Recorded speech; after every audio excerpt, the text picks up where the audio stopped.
Chers frères et sœurs, bonjour. Ravi de vous voir ce matin et merci d'être présents, merci d'avoir répondu à l'appel du Seigneur.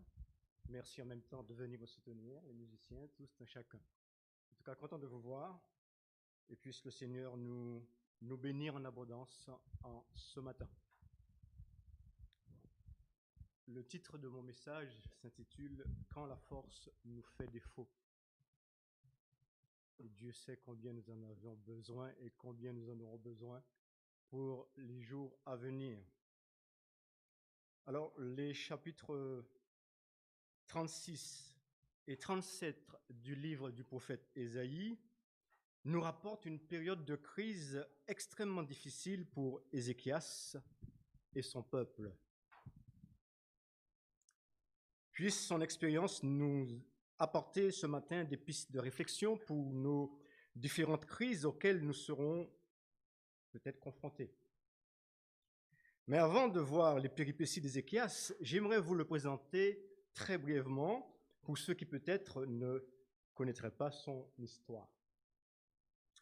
Déjà, le nom Ézéchias signifie « l'Éternel est force ». Il fut roi de Juda, il abolit l'idolâtrie dans le pays, il rétablit le service du temple, il va célébrer la Pâque de manière majestueuse. Donc Ézéchias fut un réformateur, et pas n'importe quel réformateur.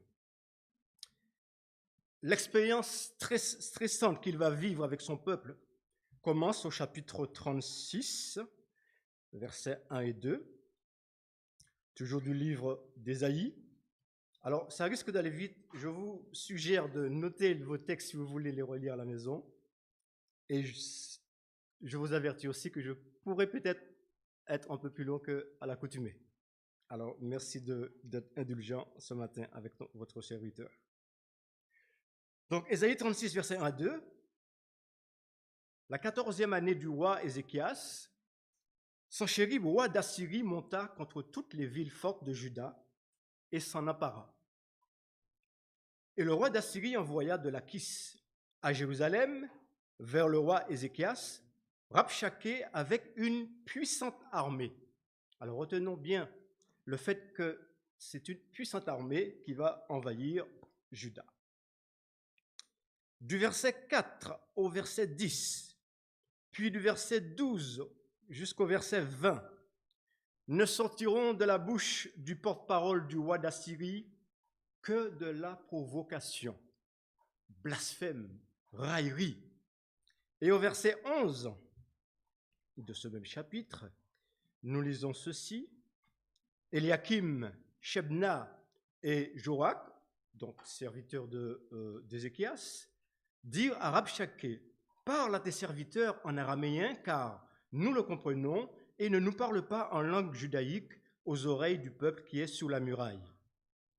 En fait, les émissaires d'Ézéchias étaient conscients de l'angoisse qui régnait au milieu de Jérusalem. Ils implorent donc le porte-parole de ne pas parler en hébreu, de craindre que la population ne panique davantage.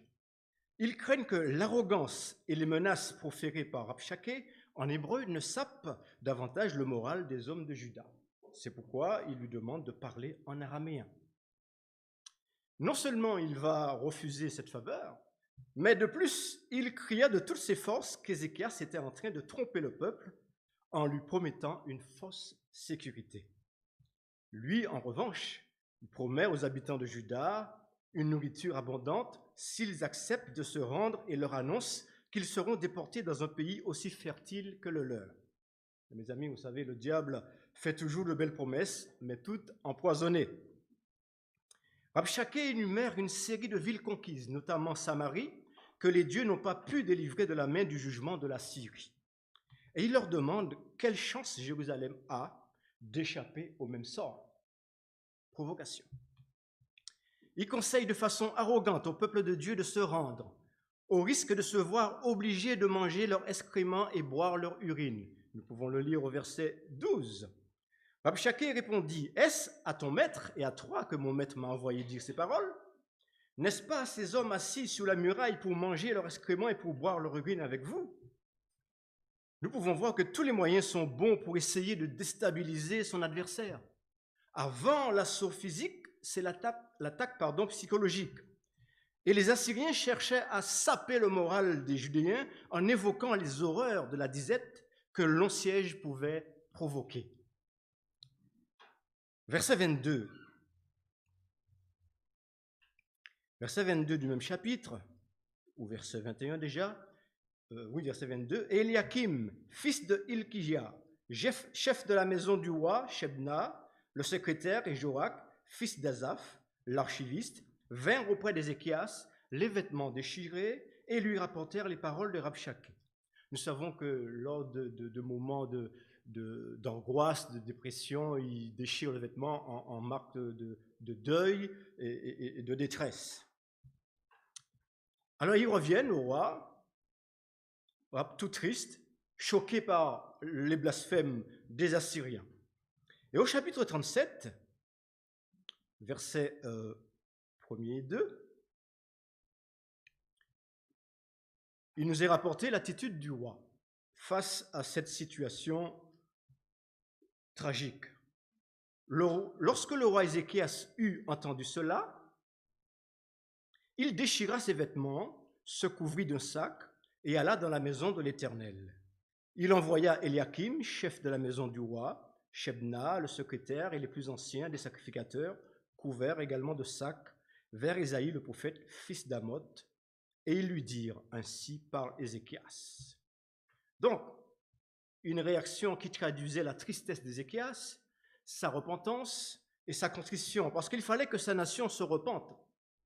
Et en tant que roi, il devait donner également l'exemple. Les dirigeants sont censés donner l'exemple, n'est-ce pas?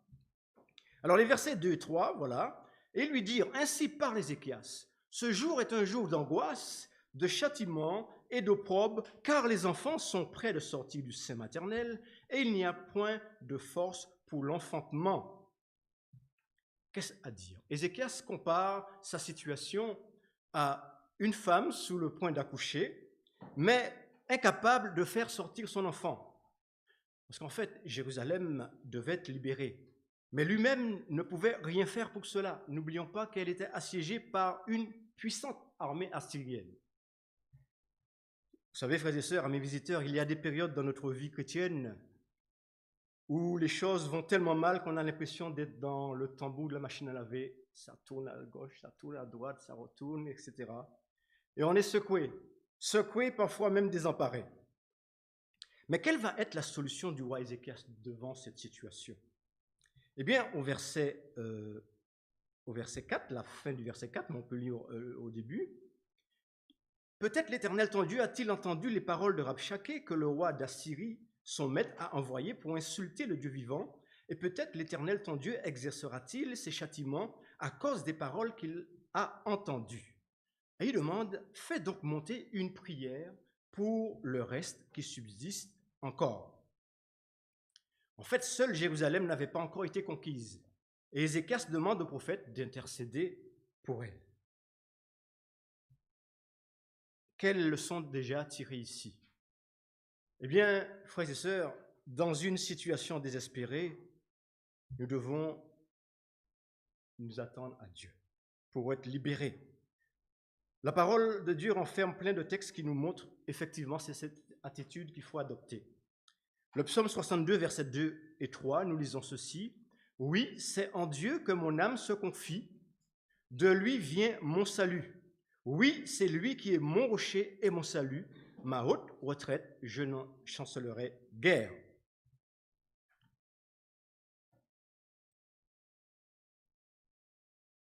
Quelle est la crise qui me vole mon sommeil depuis quelque temps? Est-ce le chômage? Et nous savons que les chiffres vont augmenter certainement de plus en plus, vu la conjoncture actuelle. Quelle est la crise qui me vole mon sommeil depuis quelque temps? Est-ce un divorce qui se dessine? La maladie? Des fins de mois difficiles?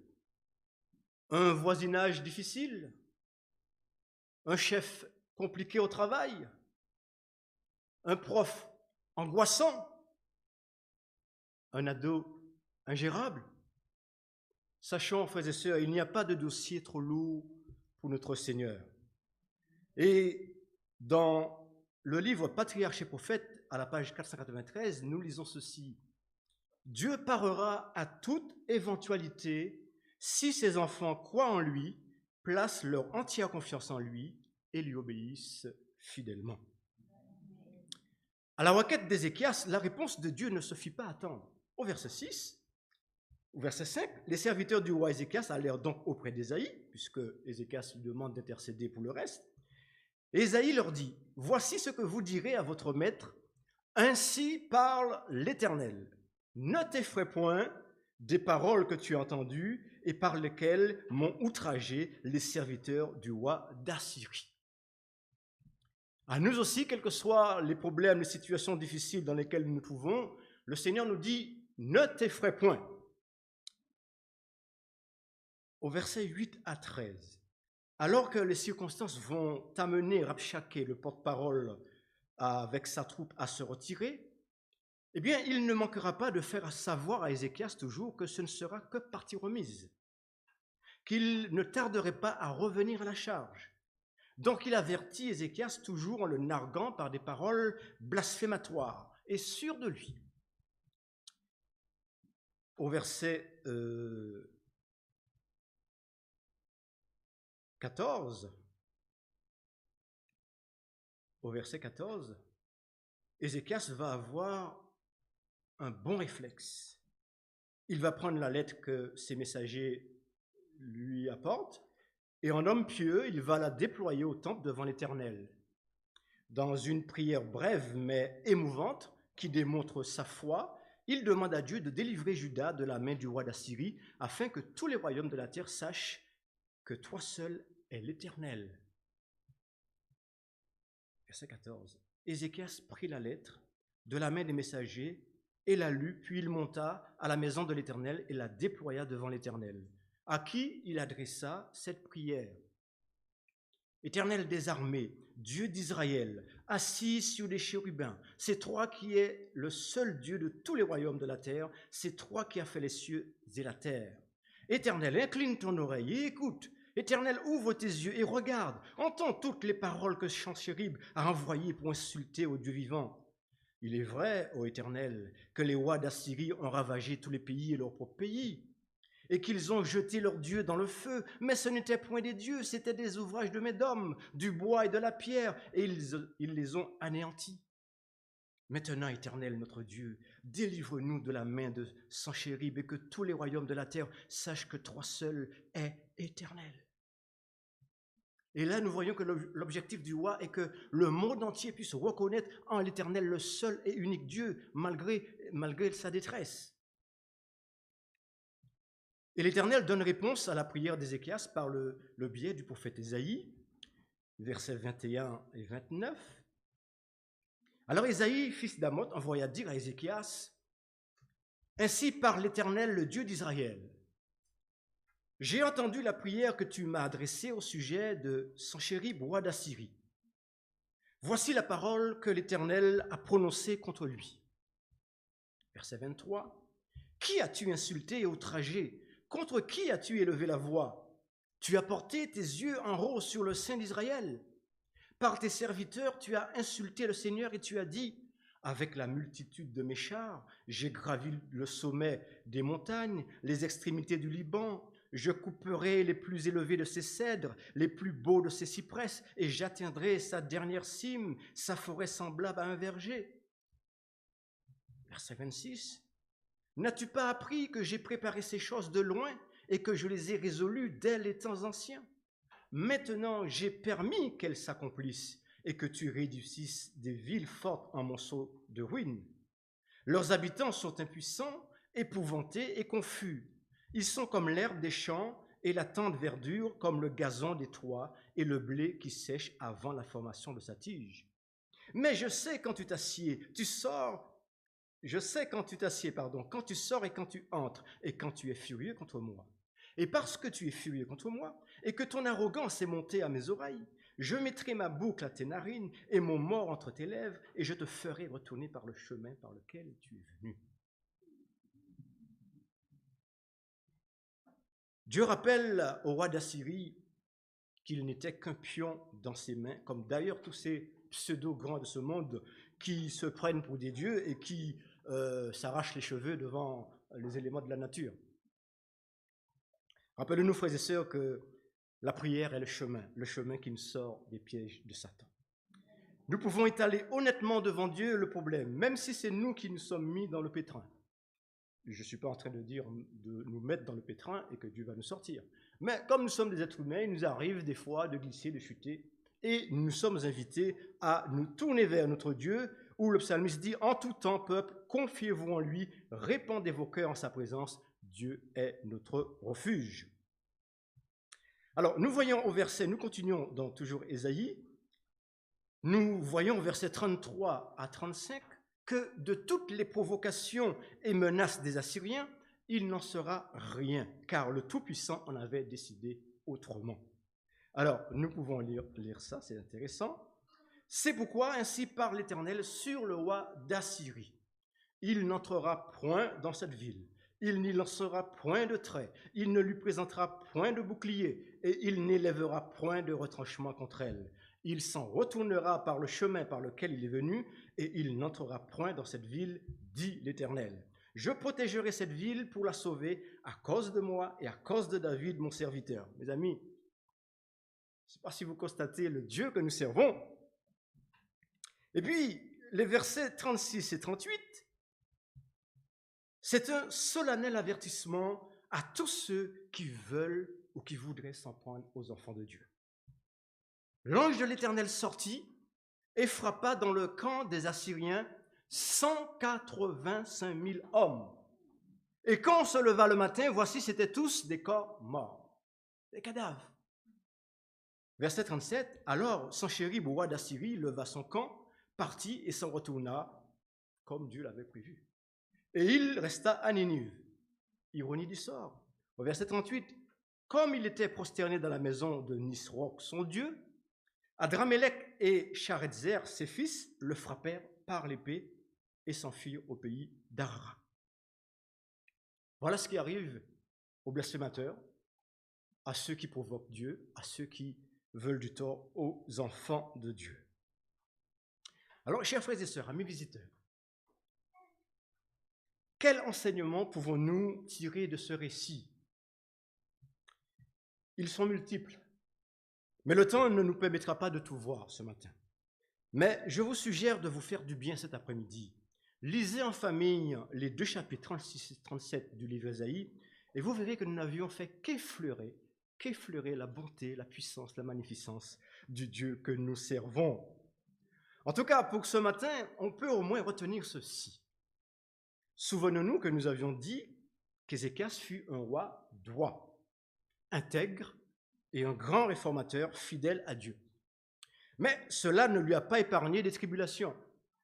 Et oui, mais sa fidélité à Dieu a permis à celui-ci de manifester sa gloire.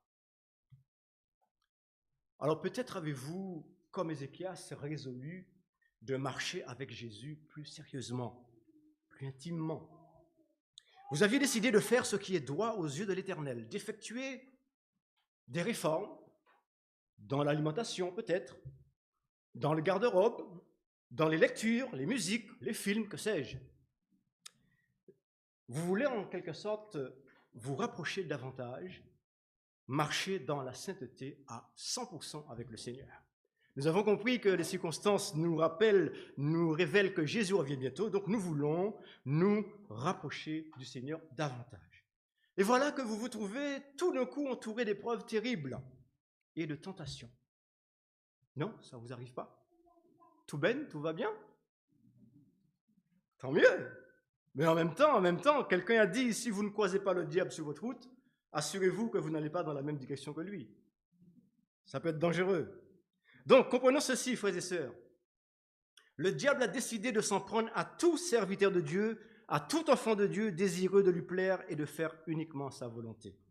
Donc, son objectif est de les détruire par n'importe quel moyen. D'abord la séduction, la tentation, et si ça ne marche pas, eh bien, ça va être les grands moyens, avec de l'artillerie lourde s'il le faut. Soyons rassurés. Et si vous ne me croyez pas, nous l'avons lu déjà dans les versets 16 à 17, où Rabshakeh vient essayer de séduire le peuple en quelque sorte. Il dit, faites la paix avec moi, rendez-vous à moi, et chacun de vous mangera de sa vigne et de son figuier, et chacun boira de l'eau de sa citerne, jusqu'à ce que je vienne et que je vous emmène dans un pays comme le vôtre, dans un pays de blé et de vin, un pays de pain et de vigne. C'est des belles paroles, des beaux discours. Et on sait que Satan est menteur dès le commencement. Et il finira menteur. Et il n'aime personne, mes amis, et encore moins la jeunesse, parce qu'il sait que la jeunesse, c'est la relève. Pas la relève de demain, mais d'aujourd'hui même. Donc, il ne vous aime pas, s'il y a des jeunes là, ceux qui m'écoutent. Alors, ne l'aimez pas non plus. Plus nous marcherons près de Jésus, notre bien-aimé, nous connaîtrons de nombreuses afflictions. Et je ne dis pas cela pour vous faire peur, mais comme le Seigneur a toujours annoncé la couleur, moi aussi, je répète ce qu'il a dit. Jean 16, verset 33. Je vous ai dit ces choses afin que vous ayez la paix en moi. Vous aurez des tribulations dans le monde, mais prenez courage, j'ai vaincu le monde. Il annonce toujours la couleur de notre Seigneur. Nous serons éprouvés, nous passerons par le feu, nous devons faire face à la fureur de l'ennemi. Le diable nous assiégera, nous ridiculisera, nous accablera de sarcasme. Et rares seront peut-être nos frères et sœurs qui nous comprendront et nous croiront. Pourquoi? Parce que le cœur connaît ses propres chagrins, nous dit Salomon, et un étranger ne saurait partager sa joie. Évidemment, si nous ne sommes pas en connexion déjà avec le Seigneur et en connexion avec nous-mêmes, nous aurons du mal à nous comprendre.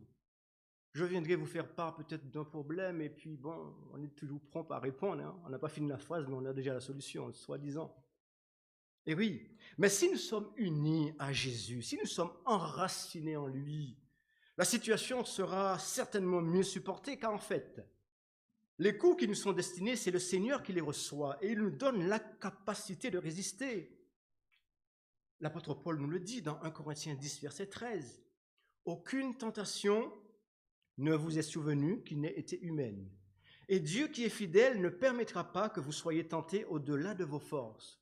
Mais avec la tentation, il préparera aussi le moyen d'en sortir afin que vous puissiez la supporter. » Merci Seigneur. Il est donc impératif que nous connaissions le Dieu que nous servons et adorons, frères et sœurs.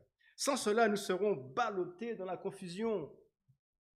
D'ailleurs, Jésus a déclaré à la femme samaritaine, dans Jean chapitre 4, verset 22, « Vous adorez ce que vous ne connaissez pas. » Et beaucoup peuvent malheureusement servir Satan à leur propre insu, car le diable, il est maître dans l'art du camouflage et de la séduction. Ne nous laissons pas prendre dans ses pièges. Donc il nous faut connaître ce Jésus que nous servons, afin qu'il nous enseigne les lois du combat spirituel. Parce qu'en fait, le sentier de l'esprit, mes amis, c'est une lutte quotidienne, il faut le savoir. C'est une vie de souffrance, pleine de précautions à prendre et de peines à endurer, riche en fatigue et en épreuves, ponctuée parfois de crève-cœur et de conflits. Nous savons que tout le monde peut être chrétien. Hein? Oui, bien sûr, tout le monde peut être chrétien. Mais être disciple de Jésus, ce n'est pas la même chose. Il y a une différence. C'est une existence entièrement sacrifiée au royaume de Dieu et qui conduit l'homme à ne faire aucun cas de son bonheur personnel. Mais en même temps, tous les apôtres et les vrais disciples de Jésus ont démontré qu'une vie spirituelle est une vie de fécondité parce qu'elle est vécue pour l'unique gloire de Dieu. L'apôtre Paul, dans Acte 20, versets 22 à 24, s'écrit ceci.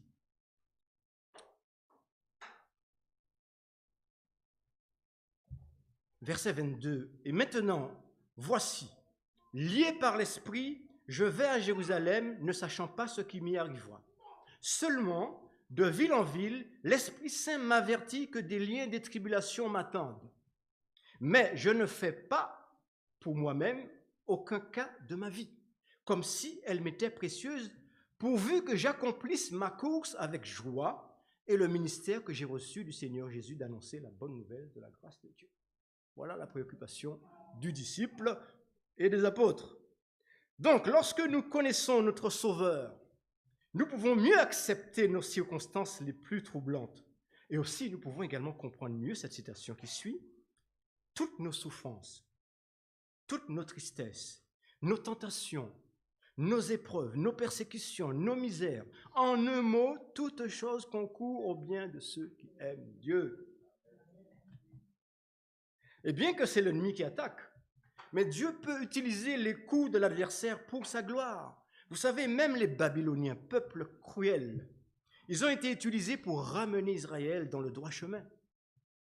Combien impénétrables sont les voies du Seigneur, mes amis. C'est par des épreuves pénibles, mais révélatrices que Dieu discipline ses serviteurs. Ceux qui ont des dons propres à servir à l'avancement de sa cause, écoutez bien, sont placés dans des situations qui leur découvrent des défauts et des faiblesses ignorées et leur donnent l'occasion de se corriger et d'apprendre à se confier en Dieu, leur seule sauvegarde. Donc, ce n'est pas pour rien que nous traversons des fois des tunnels. Alors, son but est atteint, instruit, façonné, discipliné. Ils sont préparés. Quand l'heure sonne à remplir, avec l'aide des anges, la mission magnifique à laquelle ils sont destinés. Patriarche et prophète, page 108. Ils sont préparés avec l'aide des anges pour la mission. Et oui, parce qu'on ne part pas au combat en pyjama avec la fleur aux dents, mes amis. Non, il faut une préparation. Et le Seigneur est en train de nous préparer, de nous former pour la bataille finale. C'est ainsi que les outils dont le grand architecte divin compte beaucoup servir sont longuement passés au feu afin d'être bien trempés et rendus aptes au travail. Il y a un célèbre prédicateur qui disait « Dieu trouve ses meilleurs serviteurs dans les terres arides de l'affliction ». On a du mal à comprendre ça, on a du mal à l'accepter aussi, mais sachant que l'épreuve fortifie la vie spirituelle. Lorsqu'on est dans le creuset, ça ne paraît pas parce que ça fait mal. Mais lorsqu'elle est supportée vaillamment, elle modèle notre caractère et nous apporte de grandes bénédictions. Je vais vous donner des citations peut-être qui vont vous choquer, mais vous allez voir que c'est véridique parce que c'est la parole de Dieu. La sagesse de Dieu vous a envoyé beaucoup de vos afflictions pour vous rapprocher du trône de la grâce. Testimonies, volume 4, page 143. C'est choquant de dire ça. La sagesse de Dieu vous a envoyé beaucoup de vos afflictions. Ça fait mal les épreuves, les coups, c'est dur à supporter. Et il dit c'est la sagesse de Dieu qui a envoyé beaucoup de vos afflictions pour vous rapprocher du trône de la grâce. David l'avait bien compris. Le psaume 119, verset 67, il s'écrit ainsi « Avant d'avoir été humilié, je m'égarais. Maintenant, j'observe ta parole. » Le verset 71, il dit « Il m'est bon d'être humilié afin que j'apprenne tes statuts. » Et le meilleur, verset 75, il dit « Je sais, ô Éternel, que tes jugements sont justes. C'est par fidélité que tu m'as humilié. » Donc David a bien compris que c'est la sagesse de Dieu qui envoie l'affliction pour le rapprocher du trône de la grâce. Sans cela, nous serons perdus, nous voudrions faire à notre choix, notre tête, et Satan nous attend à la croisée pour nous séduire. Il y a aussi dans Hébreux 12, versets 10 à 11, un texte magnifique. Il est dit que nos pères nous châtiaient pour peu de jours, comme ils le trouvaient bon. Mais Dieu nous châtie pour notre bien, afin que nous participions à sa sainteté. Amen. Il est vrai que tout châtiment semble d'abord un sujet de tristesse et non de joie, mais il produit plus tard, pour ceux qui ont été ainsi exercés, un fruit paisible de justice. Et oui, sans quoi il n'y a pas de couronne. Comment pourrait-on être fort dans le Seigneur sans épreuve? Et pour être fort, il faut faire de l'exercice. Donc pour avoir une foi solide, nous devons être placés dans des circonstances où nous puissions l'exercer. Parce qu'en fait, la souffrance, c'est une mise à l'épreuve, bien sûr. Les incidents de parcours vont mettre en évidence la vraie nature de celui qui les subit. Et de même que le soleil fait fondre la glace, eh bien, il va durcir l'argile. Donc les épreuves vont épurer les uns ou détruire les autres. Et la foi de chacun va se révéler dans la tempête lorsque les vents de l'affliction vont secouer le navire. Ce n'est pas tous ceux qui ont le t-shirt I love Jesus ou bien qui chantent Jésus, je t'aime. C'est lorsque le vent souffle, on voit vraiment qui aime Jésus ou pas. Alors soyons prêts, mes amis. Si nous sommes décidés à nous attacher à Jésus de tout notre cœur pour son royaume et sa justice, il est bon que vous sachiez ce matin que nous deviendrons par nécessité des hommes et des femmes de prière. Par conséquent, tout le royaume des ténèbres le remarquera. Nous serons repérés. Donc, soyons prêts à être attaqués, peut-être même avant que nous attaquions. Philippiens 1, verset 29. Il vous a été fait la grâce par rapport à Christ, non seulement de croire en lui, mais encore de souffrir pour lui. Je sais qu'on n'aime pas entendre ce mot-là, souffrance. Notre Seigneur Jésus, bien qu'il fût fils, a appris l'obéissance par les choses qu'il a souffert. Jésus de Nazareth. Ce n'est pas pour rien que la parole de Dieu est parsemée de promesses quant au renouvellement de nos forces physiques et spirituelles. Voyons ensemble. 1 Pierre 5, verset 10 à 11. Le Dieu de toute grâce, qui vous a appelé en Jésus-Christ à sa gloire éternelle, après que vous aurez souffert un peu de temps, vous perfectionnera lui-même, vous affermira, vous fortifiera, vous rendra inébranlable. À lui soit la puissance au siècle des siècles. Amen. Matthieu 28, verset 20. Enseignez-leur à observer tout ce que je vous ai prescrit. Et voici, je suis avec vous tous les jours jusqu'à la fin du monde. Apocalypse 3, verset 10. Parce que tu as gardé la parole de la persévérance en moi, je te garderai aussi à l'heure de la tentation qui va venir sur le monde entier pour éprouver les habitants de la terre. Le Seigneur nous a avertis, ça va chauffer. Mais il nous a dit, parce que vous aviez été fidèles, vous avez placé votre confiance en moi, je vous garderai aussi. Et il n'est pas homme pour mentir, ce qu'il a dit, il accomplit. Nous pouvons lui faire confiance. Je viens bientôt, retiens ce que tu as et que personne ne prenne ta couronne, nous dit-il. 2 Corinthiens 4, versets 7 à 11. L'apôtre Paul nous dit ceci, nous portons ce trésor dans des vases de terre, afin que cette grande puissance soit attribuée à Dieu et non pas à nous. Nous sommes pressés de toute manière, mais non réduits à l'extrémité, dans la détresse, mais non dans le désespoir, persécutés, mais non abandonnés, abattus, mais non perdus, portant toujours avec nous dans notre corps la mort de Jésus, afin que la vie de Jésus soit aussi manifestée dans notre corps. Car nous qui vivons, nous sommes sans cesse livrés à la mort à cause de Jésus, afin que la vie de Jésus soit aussi manifestée dans notre chair mortelle. Alors nous pouvons recevoir des nouvelles soudaines et terribles, la mort d'un être aimé, le divorce d'un fils ou d'une fille, l'infidélité du conjoint. Mais dans de tels moments, qu'est-ce qui se passe? Le Saint-Esprit, le divin consolateur, vient pour nous apporter du réconfort, soulager notre cœur, nos peines et affermir notre foi. Parce que notre Seigneur, il ressent chaque soubresaut de nos souffrances, de nos peurs, de nos paniques qui nous frappent. Ésaïe 63, verset 9. Dans toute leur détresse, ils n'ont pas été sans secours, nous dit la parole de Dieu. Et l'ange qui est devant sa face les a sauvés. Il les a lui-même rachetés dans son amour et sa miséricorde. Et constamment, il les a soutenus et portés aux anciens jours. Dieu voit chaque détail de nos épreuves. Et il voit tous les problèmes de la vie qui nous pressent. Ceux qui prient et s'attendent à lui avec une foi tranquille ne sont jamais réellement en danger. Parce qu'il connaît nos pensées paniquées. Et pourtant, son commandement reste toujours vrai. Ne panique pas et n'essaye pas d'aller plus vite que moi, dit-il. Ne t'effraie point des rumeurs, ne t'effraie point des donneurs d'alerte, ne t'effraie point des menaces du directeur pour ton sabbat. Ne t'effraie point pour l'ado qui est peut-être difficile. Ne t'effraie point devant les moqueurs et ne t'effraie point devant le diable. Tu dois apprendre à me faire totalement confiance et t'appuyer sur moi. Parce que la parole de Dieu dit, j'honore ceux qui placent leur confiance en moi. Souvenons-nous de ces mots que Dieu a donnés à son Église. Or, sans la foi, il est impossible de lui être agréable. En tout temps, peuple, confiez-vous en lui. Répandez vos cœurs en sa présence. Dieu est notre refuge. Psaume 62, verset 8. Vous qui craignez l'Éternel, confiez-vous en l'Éternel. Il est leur secours et leur bouclier. Confie-toi en l'Éternel de tout ton cœur, il ne t'appuie pas sous ta sagesse. Reconnais-le dans toutes tes voies et il aplanira tes sentiers. Mais que du bonheur, mes amis. Dieu nous donne tout ce qu'il y a de meilleur. L'incrédulité est mortelle et ses conséquences tragiques.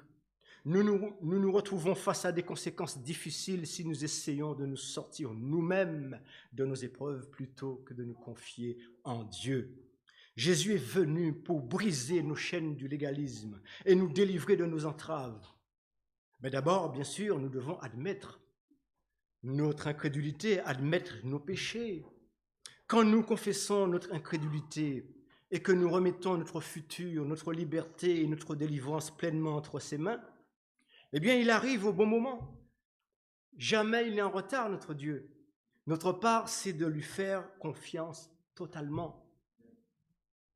Pour terminer, frères et sœurs, je vous invite à prendre Éphésiens chapitre 6, verset 11, verset 13 et verset 14, où l'apôtre Paul nous donne des conseils très judicieux qu'il faudrait prendre très au sérieux. Éphésiens 6, verset 11, nous lisons déjà. Revêtez-vous de toutes les armes de Dieu afin de pouvoir tenir ferme contre les ruses du diable. Nous allons trouver l'expression tenir ferme 3 fois dans ce chapitre parce que c'est important. Pourquoi il faudra tenir ferme? Nous n'avons pas à lutter contre la chair et le sang, mais contre les dominations, contre les autorités, contre les princes de ce monde de ténèbres, contre les esprits méchants dans les lieux célestes. Verset 13, c'est pourquoi prenez toutes les armes de Dieu afin de pouvoir résister dans le mauvais jour et tenir ferme après avoir tout surmonté. Verset 14, tenez donc ferme, ayez à vos reins la vérité pour ceinture, revêtez la cuirasse de la justice. Et les autres versets nous parlent aussi des autres armements que nous devons avoir. Ça, c'est important, frères et sœurs. En même temps, attention, parce qu'on peut avoir une belle armure et manquer de force pour combattre.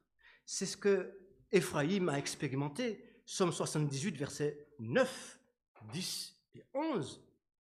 Les fils d'Éphraïm, armés, tirant de l'arc, tournèrent le dos le jour du combat. Pourquoi? Ils ne gardèrent point l'alliance de Dieu et ils refusèrent de marcher selon sa loi. Ils mirent en oubli ses œuvres, ses merveilles qu'il leur avait fait voir. Terrible ça. Ils ne gardèrent point l'alliance de Dieu. Est-ce que nous serions dans cette situation, frères et sœurs? Notre alliance, notre engagement baptismal, est-ce que nous l'avions mis dans les oubliettes? Il ne faudrait pas, frères et sœurs. Seul le péché nous rabaisse devant nos ennemis.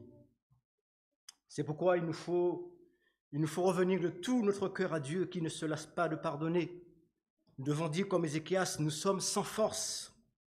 Implorer le Seigneur pour qu'il nous fortifie. Nous aurons besoin de force pour les jours à venir, court, moyen ou à long terme. Néhémie, lors de la reconstruction de la muraille, Néhémie a été confronté à de sérieux problèmes. Il va demander la force, il va recevoir la force. Verset 9, Néhémie 6, verset 9. Tous ces gens voulaient nous effrayer et ils se disaient, ils perdront courage et l'œuvre ne se fera pas. Maintenant, ô Dieu, fortifie-moi. Et Dieu a fortifié Néhémie et toute la troupe et la muraille a été reconstruite pour la gloire de Dieu. Samson a prié pour obtenir la force alors que ses ennemis se moquaient de lui. Juge chapitre 16, verset 28. Alors Samson invoqua l'Éternel et dit, Seigneur éternel, souviens-toi de moi, je te prie. Ô Dieu, donne-moi de la force seulement cette fois et que d'un seul coup je tire vengeance des Philistins pour mes 2 yeux. David appelle Dieu à l'aide parce qu'il est sans force. Psaume 6, verset 3. Aie pitié de moi, Éternel, car je suis sans force. Guéris-moi, Éternel, car mes os sont tremblants. Et l'Éternel va répondre à la prière de David. Le prophète Ésaïe reconnaît que la force vient de Dieu. Ésaïe 40, verset 31. Mais ceux qui se confient en l'Éternel renouvellent leur force. Ils prennent le vol comme les aigles. Ils courent et ne se lassent point. Ils marchent et ne se fatiguent point. Jésus, pendant sa prière à Gethsémani, reçoit une force. Luc 22, versets 42-43. À l'agonie, dit, Père, si tu voulais éloigner de moi cette coupe, toutefois, que ma volonté ne se fasse pas, mais la tienne. Verset 43, alors un ange lui apparut du ciel pour le fortifier. Nous pouvons bénéficier aussi des aides des anges, frères et sœurs. Paul exhorte les chrétiens d'Éphèse à se fortifier en Jésus. Éphésiens 6, verset 10. Au reste, fortifiez-vous dans le Seigneur et par sa force toute puissante. Le temps de détresse et d'angoisse qui est devant nous exige une foi capable de supporter la fatigue, les délais, la faim. C'est une citation tirée du livre Tragédie des siècles. Il nous faudra une foi capable de supporter la fatigue, les délais, la faim. Mais on peut rajouter à le froid aussi. Il y a les canicules. Quand ça arrive chaque été, on aura droit à la canicule. Et puis maintenant, il y a le Covid. Et on ne sait pas ce qui va venir derrière encore. Donc il faudra de la foi pour faire face à tout cela. Une foi qui ne faiblira pas sous l'épreuve. Elle ajoute, une période de grâce nous est accordée pour nous y préparer. Aujourd'hui, c'est jour de grâce. La récréation est terminée. On prend les choses très au sérieux, frères et sœurs. Une période de grâce nous est accordée pour nous y préparer. Jacob l'emporta parce qu'il fut déterminé, persévérant. Vous connaissez cette histoire où Jacob lutte toute la nuit avec l'ange de l'Éternel, implorant, je ne te laisserai point partir avant que tu ne m'aies béni. Persévérance dans la prière. Donc il est dit, Jacob l'emporta parce qu'il fut déterminé, persévérant. Sa victoire est une démonstration de la puissance de la prière persévérante. Et quiconque se saisira comme lui des promesses de Dieu et aura sa ferveur, remportera le même succès. Nous avons plein de modèles dans la Bible qui nous montrent que nous pouvons aussi réussir selon le plan de Dieu. C'est maintenant qu'il nous faut apprendre ce que sont les prières victorieuses et la foi invincible. Les plus grandes victoires remportées sont celles que l'on obtient dans la prière, solitaire, face à face avec Dieu, par une foi fervente et inflexible qui se cramponne éperdument à la puissance du Très-Haut. Patriarche et prophète, page 179. Et Ésaïe lui-même continue, disant à celui qui est ferme dans ses sentiments, tu assures la paix parce qu'il se confie en toi. Confiez-vous en l'Éternel la perpétuité, car l'Éternel est le rocher des siècles. Où allons-nous puiser cette assurance et cette confiance pour ce combat spirituel? Eh bien, frères et sœurs, le seul endroit que nous pouvons puiser cette assurance, c'est à la croix. À la croix. À l'œuvre de Jésus-Christ sur la croix. Parce qu'à la croix, Satan a été désarmé pour toujours. Colossiens 2, verset 15, il a dépouillé les dominations et les autorités. Il les a livrées publiquement en spectacle en triomphant d'elles par la croix. La victoire de Christ est notre victoire. Romains 8, verset 37 à 39. Dans toutes ces choses, nous sommes plus que vainqueurs par celui qui nous a aimés. Car j'ai l'assurance que ni la mort, ni la vie, ni les anges, ni les dominations, ni les choses présentes, ni les choses à venir, ni les puissances, ni la hauteur, ni la profondeur, ni aucune créature ne pourra nous séparer de l'amour de Dieu manifesté en Jésus-Christ notre Seigneur. Dans la prière, frères et sœurs, nous pouvons, au nom merveilleux de Jésus de Nazareth, nous pouvons affirmer, nous pouvons proclamer devant les puissances des ténèbres que la victoire de Christ est notre victoire.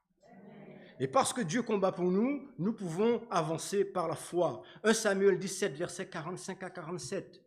David dit aux Philistins, David contre Goliath, tu marches contre moi avec l'épée, la lance et le javelot, et moi je marche contre toi au nom de l'Éternel des armées, du Dieu de l'armée d'Israël que tu as insulté. Aujourd'hui, l'Éternel te livrera entre mes mains, je t'abattrai et je te couperai la tête aujourd'hui. Je donnerai les cadavres du camp des Philistins aux oiseaux du ciel et aux animaux de la terre, et toute la terre saura qu'Israël a un Dieu.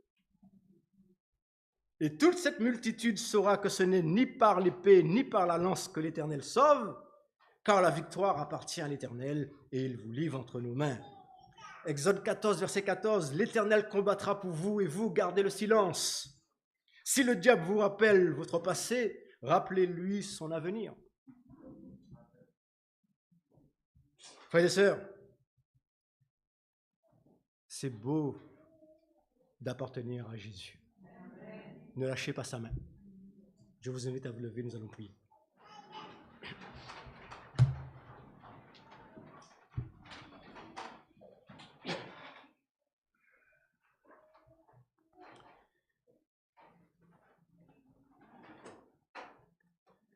Éternel, notre Dieu, notre Père, tu sais combien nous sommes ravis de t'appartenir, mais tu vois aussi nos faiblesses, nos limites.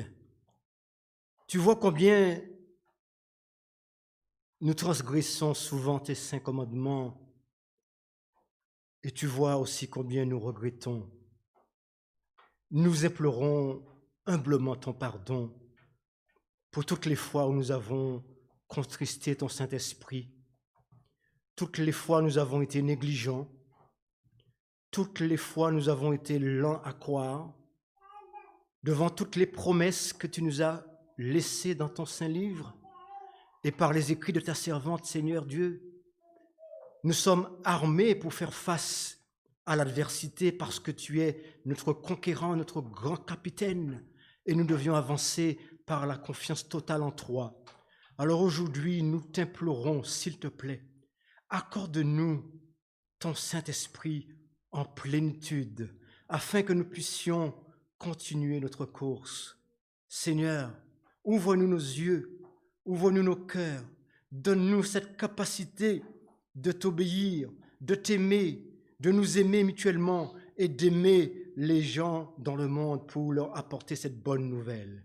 Seigneur, nous prions pour notre œuvre tout entier, tous nos ouvriers dans l'œuvre.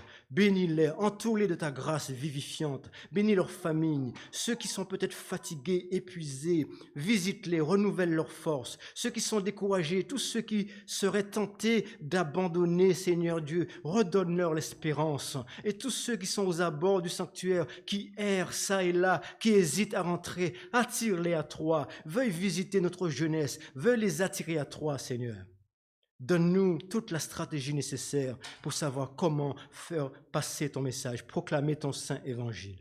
Entends ces requêtes, Seigneur. Nous n'avons aucun mérite, mais nous te les présentons dans le nom précieux de Jésus de Nazareth et nous te remercions pour cet amour grandiose que tu as envers tout un chacun.